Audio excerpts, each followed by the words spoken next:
Hi, I'm going to be doing a review of an older album today, and it is Men at Work, Business as Usual. I've got my proper PPE hard hat because we are talking about Men at Work today. And everybody knows this band for mostly two songs, Down Under and Who Can It Be Now, both of which are on this album. But this band has a lot more good music than just those two songs everybody knows.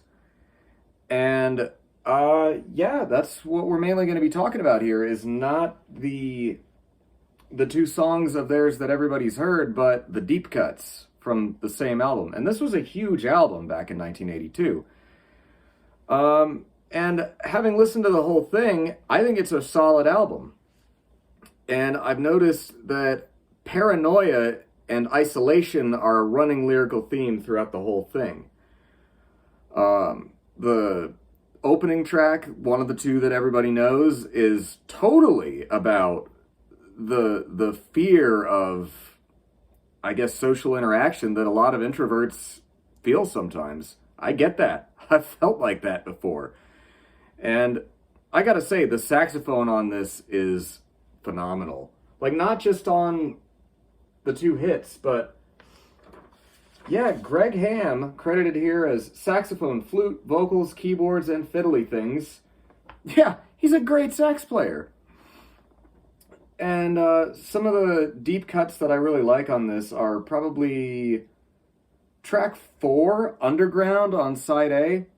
It seems to be about some kind of unspecified apocalypse, but the lyrics on this are great. And one thing that I noticed on this is that Colin Hay is a really underrated lyricist. And then Helpless Automaton, that's a strong title. That's either about actually being a robot or just feeling like one in, I guess, the hyper-capitalist world of the 80s. And obviously that's still relevant today. And on I Can See It in Your Eyes, again, that goes into the paranoia of, like, awkwardness. It seems to be about a date that's going terribly. And yeah, the lyrics on this are, again, really good. Didn't really like the song Be Good Johnny too much, but other than that, this is a really, I mean, it's not bad. It's just probably my least favorite song on the album. But one of my other favorite songs on here is Touching the Untouchables, which I believe is about homelessness or the paranoia of possibly becoming homeless. And the interplay between the guitar and the saxophone on this is really good.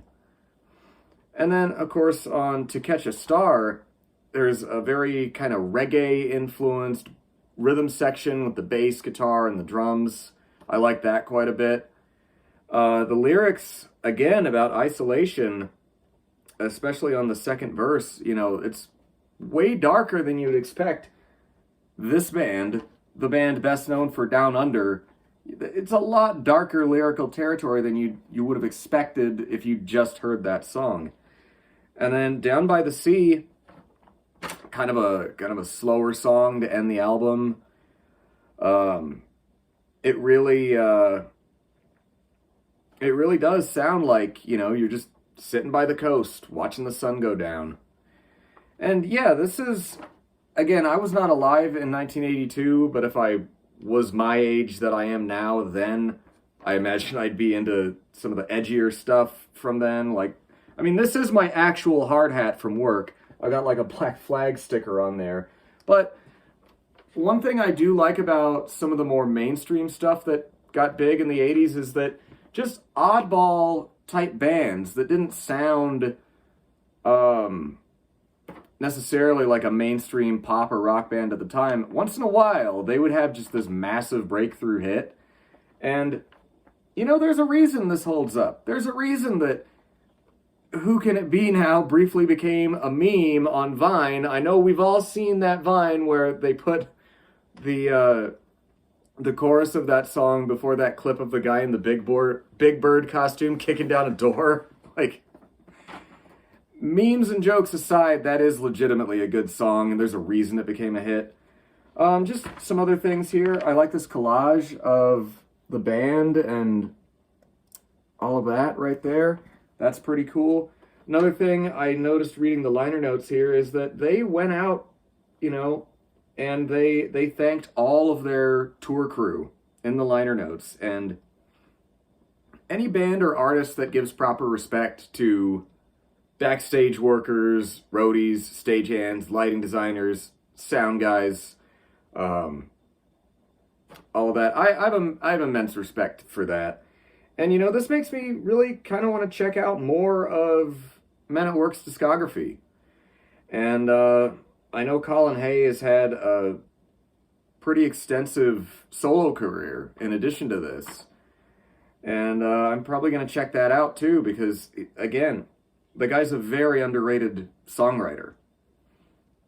And, yeah, I would recommend it. So, yeah. Hope you're doing well out there, and see ya.